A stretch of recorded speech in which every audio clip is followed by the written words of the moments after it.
Olá, você vai ver nesta edição do Câmara Rio Notícias. Sede do Legislativo Carioca vai ser o primeiro prédio público lixo zero da cidade do Rio de Janeiro. Prefeitura do Rio suspende aulas presenciais amanhã e na quinta-feira para que profissionais da educação sejam vacinados. E uma audiência pública na Câmara do Rio discute políticas públicas para as mulheres em tempos de pandemia. Não saia daí, a gente volta já. A gente começa esta edição do Câmara Rio Notícias com informações da sessão ordinária dessa terça-feira. Os vereadores do Rio aprovaram em segunda discussão o projeto de lei que cria o programa permanente de reforço escolar para os alunos da rede municipal. Mas outros projetos foram adiados. 3 projetos importantes de autoria do Poder Executivo que estavam na pauta da ordem do dia foram adiados. O projeto que cria condições de implantação do Parque Municipal Sustentável da Gávea e os projetos urbanístico e fiscal relacionados ao programa Reviver Centro vão receber emendas para serem analisadas antes de retornarem ao plenário para a segunda discussão. Quem queira apresentar emendas a esse projeto do Parque da Gávea, pedimos para encaminhar para a liderança de governo até quinta-feira as emendas para que nós possamos analisá-las e aí sim colocar em votação em segunda discussão já no início da semana que vem, tomara que na terça-feira colocar em votação. Também foi objeto de discussão o projeto Reviver Centro e foi acordado, assim como no caso do Parque da Gávea, que todas as emendas nós pedimos que sejam encaminhadas até quinta-feira. Os parlamentares discutiram o projeto de lei de autoria do vereador Carlos Caiado e vereador Dr. Carlos Eduardo, que cria o programa permanente de reforço escolar aos alunos matriculados nas unidades municipais de ensino, principalmente para os que moram em áreas de especial interesse social e nas comunidades. O projeto também teve a coautoria dos vereadores Márcio Santos e César Maia.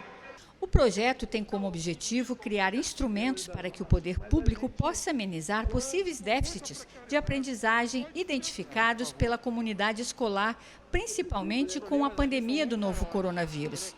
Esse projeto é de realmente criar esse programa permanente de reforço escolar dos alunos matriculados nas unidades municipais de ensino, em especial aos residentes em áreas de especial interesse social ou em comunidades. Eu acredito ser de extrema importância, porque aqui a gente está institucionalizando um programa fundamental de alcance, ainda mais nesse momento mais necessitado em função da pandemia. O projeto foi aprovado em segunda discussão e seguirá para promulgação. E a repórter Simone Braga está ao vivo no plenário e tem outras informações. Boa noite, Simone.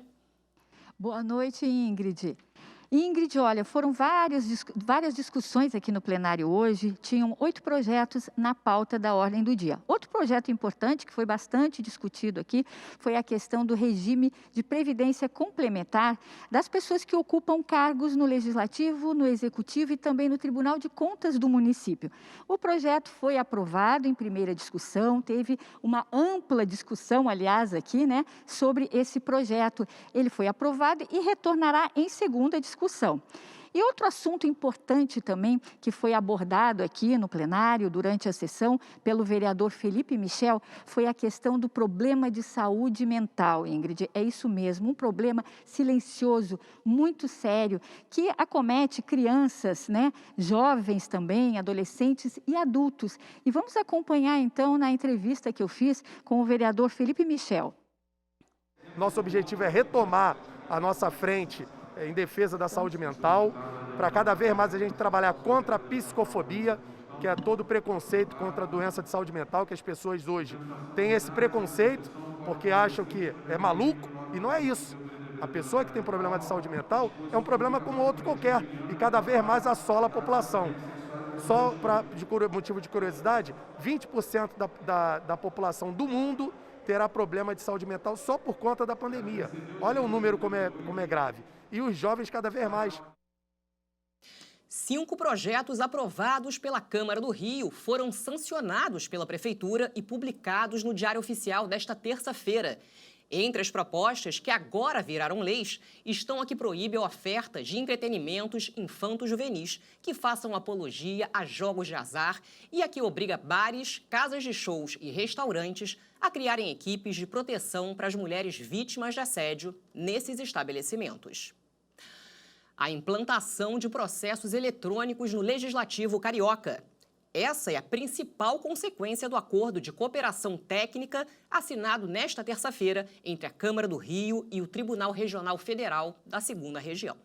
A cerimônia aconteceu na sede do Tribunal Regional Federal da 2ª Região, no centro do Rio, e teve as participações dos presidentes da Câmara Municipal, Carlos Caiado, e do Tribunal Desembargador Messode Azulay Neto, além dos vereadores Tânia Bastos e Rafael Aloísio Freitas. O acordo assinado vai permitir o uso pela Câmara do programa SIGADOC, Gestão Eletrônica de Documentos. É uma ferramenta que vai implantar o sistema eletrônico no Legislativo. Um passo fundamental de modernização, de transparência, na qual começa na importância de digitalizar todos os processos da Câmara Municipal. Essa sua gestão tem feito a diferença, né? Já fizemos um termo também de cooperação com o Tribunal de Contas do município e agora com o TRF2. Graças ao seu empenho, à sua dedicação e, principalmente, lisura no trabalho, né, qual o senhor tem realmente realizado dentro da Câmara Municipal. Parabéns. Esse termo de cooperação técnica vai ser muito importante para a eficiência maior na nossa gestão aqui na mesa. Com certeza vai ter um impacto positivo para a população, agilização nos processos e acho que tudo vai ficar mais fácil para o Rio de Janeiro andar e a Câmara está aqui exercendo seu papel para melhorar a vida do carioca. Um dado alarmante. A cada minuto, 8 mulheres foram vítimas de agressões no ano passado no Brasil. A violência e o mercado de trabalho durante a pandemia foram as principais questões discutidas nesta terça-feira na audiência pública da Comissão Especial de Políticas para as Mulheres da Câmara Municipal. O encontro reuniu vereadoras e representantes de órgãos públicos e da sociedade civil. Cristiane viveu os horrores de um relacionamento abusivo. Me batia, não só me agredia, mas como também psicologicamente, né? E a gente se sente muito mal. Só quem passa sabe o quanto isso é ruim. E a gente, de uma forma ou de outra, a gente não consegue se livrar daquilo, né? Parece que a gente fica escrava do opressor. E foi justamente o tema violência que acabou dominando a maior parte do debate da primeira audiência pública da Comissão Especial de Políticas para Mulheres. Foi muito impulsionada pelo levante de mulheres contra o feminicídio e que vai nos encaminhar para as discussões cada vez mais capilarizadas nos bairros, nas localidades, nos territórios, que é um recorte muito claro, muito potente desse mandato. Os dados dos maus-tratos contra a mulher no Brasil são assustadores. Segundo o levantamento do Fórum Brasileiro de Segurança Pública, realizado no ano passado, a cada minuto, 8 mulheres foram vítimas de algum tipo de agressão. 1 a cada 4 sofreu alguma violência, seja física, psicológica ou sexual. Um aumento do feminicídio que cresceu cerca de 19,7% no ano de 2019, destes 68,2% e 62,8% eram mulheres negras, respectivamente. Esse período da pandemia tão complexo para nós e que tornou mais evidente as desigualdades estruturais já conhecidas como o alto número de violência de gênero, o desmonte das políticas públicas em razão do desinvestimento e o empobrecimento da população feminina diante da crise econômica. Diante do desemprego, muitas mulheres tiveram que se reinventar e buscar ajuda. Tentando me recolocar no mercado de trabalho, mas assim, a gente enfrenta N dificuldades. Primeiro, por não ter hoje um lugar seguro para deixar minha filha para buscar mesmo, para me recolocar, para me reciclar, que seria uma creche pública. A secretária municipal de Políticas e Promoção da Mulher, Joyce Trindade, também participou da reunião. A gente sabe que a gente tem muita desigualdade também de acesso à internet no nosso município, como no país, por um contexto geral, e isso é muito grave. mas a gente percebe que cada vez mais a gente deve caminhar, né, e construir um serviço público que atenda por esses dois mundos, né, desde o presencial e virtual, para a gente conseguir atender as especificidades das mulheres dentro dos seus contextos variados. Eu acho muito bacana quando o governo pode incentivar nós, mulheres principalmente, a não nos sentirmos inferiores, principalmente aos homens, que muitas oportunidades são dadas mais para homem. Então eu acho que muito interessante que incentive as mulheres a fazer cursos, que dê capacitação para a gente não ficar parada, não ficar no marasmo. Uma operação da Prefeitura destruiu construções irregulares em Cosmos.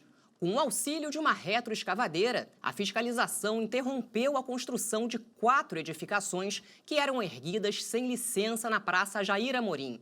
Na ação, também foram removidas fundações que demarcavam a área de 10 lotes já anunciados para venda. E você vai ver no próximo bloco. Palácio Pedro Ernesto é o primeiro edifício público considerado lixo zero da cidade do Rio de Janeiro. Estamos de volta agora para falar de economia. A Prefeitura do Rio lançou o primeiro boletim econômico da capital do estado. O repórter Sérgio Costa conversou com o secretário Chico Bulhões sobre o novo indicador. O boletim econômico vai consolidar as informações do setor, ajudar, por exemplo, na formulação de políticas públicas. Eu converso com o secretário municipal de Desenvolvimento Econômico, Inovação e Simplificação, Chicão Bulhões. Secretário, qual a análise que o senhor faz desses números levantados pelo boletim? Olha, a nossa análise preliminar é que a gente tem um desafio grande pela frente de recuperação desse momento pós-pandemia. A gente sentiu uma melhora no PIB, né? A gente, com o avançar da vacinação, o mercado vai se animando novamente, mas principalmente no setor de comércio e serviços, temos um desafio grande, mas tenho certeza que a gente é capaz de enfrentar. A indústria teve uma boa marca, né? A indústria teve. A indústria mostrou uma pequena melhora, né? Ali cerca de 3% no PIB desse primeiro trimestre aqui na cidade do Rio de Janeiro. E a gente tem, na verdade, uma média ali ainda de 0,8%. Então, na verdade, a economia como um todo se mostrou crescendo, ainda que muito, muito pouco. Então, a gente tem um trabalho longo para fazer nos setores mais vulneráveis, mas a gente vê que a indústria já começa a dar sinais de melhoras. Como esse trabalho vai poder ser feito em relação a esses setores mais vulneráveis, como de serviços? Acho que principalmente dá acesso a crédito, né? A gente tem agora um programa Crédito Carioca, através da Invest Rio, que é uma empresa ligada também à Secretaria. Acho que as pessoas hoje estão precisando de crédito, estão precisando de fluxo de caixa, isso pode ser uma ajuda. Também requalificação dos empregados. Agora, o melhor plano econômico ainda é hoje a vacinação. A gente precisa vacinar todo mundo quanto antes para que essa atividade possa se recuperar o mais rápido possível. O que significa ter acesso a esses números, que são importantes aí na formulação de políticas públicas? O mais importante disso é que a gente tenha, de fato, números e não seja apenas um sentimento. A gente sabe no dia a dia, a gente sente, a gente vê nas ruas quando a gente caminha, mas os números nos dão evidências, nos dão fatos para a gente trabalhar em cima e são parâmetros importantes para que a gente construa políticas públicas. Pode ajudar, por exemplo, a melhorar o ambiente de negócios? Super importante, inclusive dá uma clareza para o mercado, né? Onde investir, o que está se recuperando, onde estão as oportunidades. A gente traz uma transparência para o público, para o povo que pode entrar lá e ver os números e também para os investidores, para quem está querendo vir para o Rio, quem está querendo acompanhar essa recuperação e o trabalho que a Prefeitura vem fazendo para trazer o Rio de volta. Para finalizar a entrevista, o que a gente pode esperar desse segundo semestre e talvez aí uma expectativa para o ano que vem? A expectativa é boa, a gente vê que o Brasil como um todo tem uma boa expectativa de melhora no PIB, nessa produção de riqueza, e por óbvio o Rio de Janeiro não fica de fora.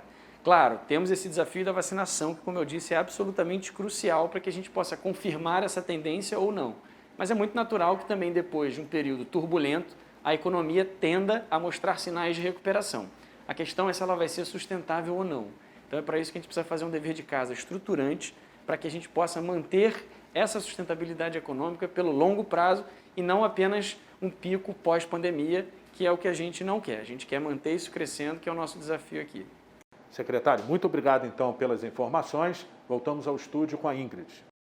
E foi inaugurado hoje mais um ponto de vacinação contra a Covid-19. A repórter Simone Braga volta a falar com a gente ao vivo.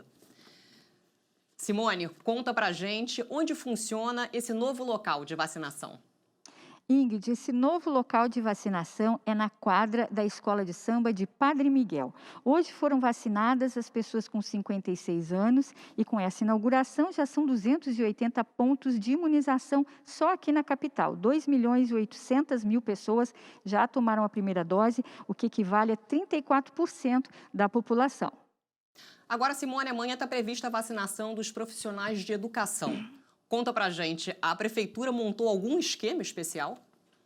Montou sim, Ingrid. As aulas serão suspensas na quarta e na quinta-feira por conta da vacinação. E isso é devido aos possíveis efeitos colaterais, né? E a previsão é que sejam imunizados 18.000 profissionais, entre professores, funcionários, merendeiras, enfim, de creches e escolas, né, como um todo. E na quarta-feira que vem está prevista a vacinação de profissionais do ensino superior e profissionalizante. Ingrid, é com você. Obrigada, Simone. E o Palácio Pedro Ernesto se torna o primeiro prédio público considerado lixo zero do Rio.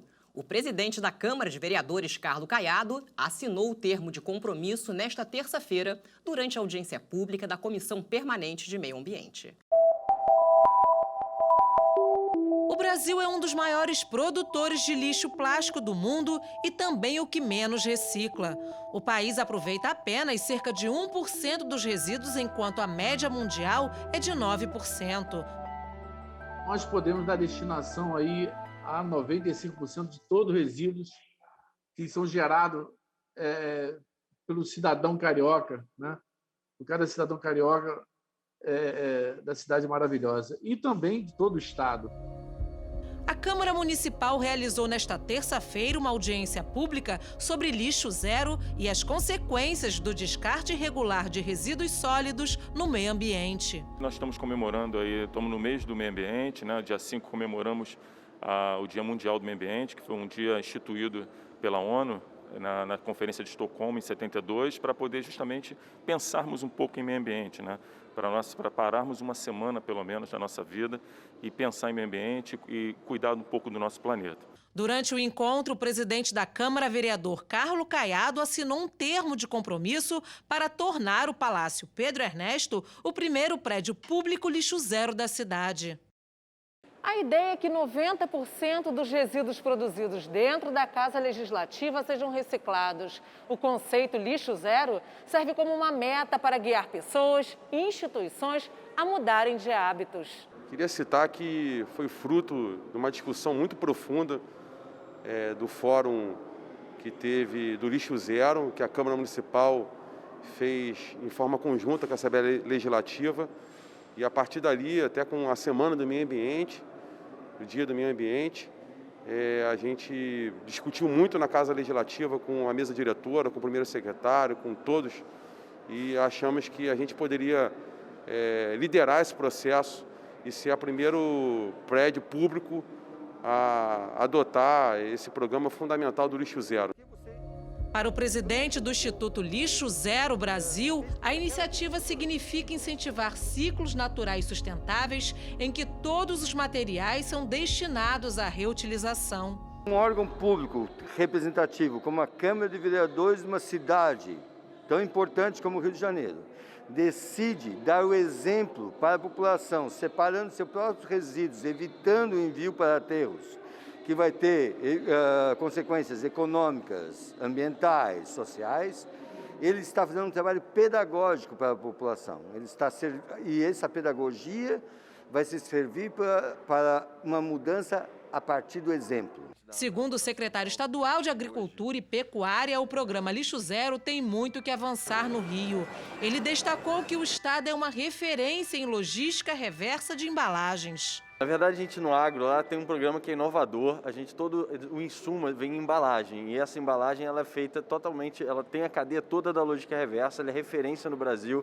Então, o que chega no agricultor volta para a fábrica. Isso é muito inovador. Bernardo Egas, que coordena o Fórum Estadual Cidades Lixo Zero, destacou que o objetivo é discutir projetos e experiências que podem servir de inspiração para soluções. A questão do lixo zero é uma sequência de acontecimentos que a Câmara está liderando. Primeiro teve um fórum estadual que aconteceu com boas práticas. agora a assinatura do compromisso Lixo Zero, e a partir daí vem diversos desdobramentos para a gente conseguir realmente destinar corretamente os resíduos gerados aqui para conseguir a certificação Lixo Zero. Depois disso, a gente quer que esse exemplo dissemine pela cidade toda para a gente conseguir que essa boa prática vá para outros prédios públicos também, e por que não privados, as casas das pessoas, para a gente ter uma cidade que recicle mais. E o Câmara Rio Notícias de hoje fica por aqui. Acompanhe nossa programação em câmara.rio e também nas redes sociais. Fique agora com o programa Câmara Rio Debate. Obrigada pela companhia. Amanhã a gente se vê.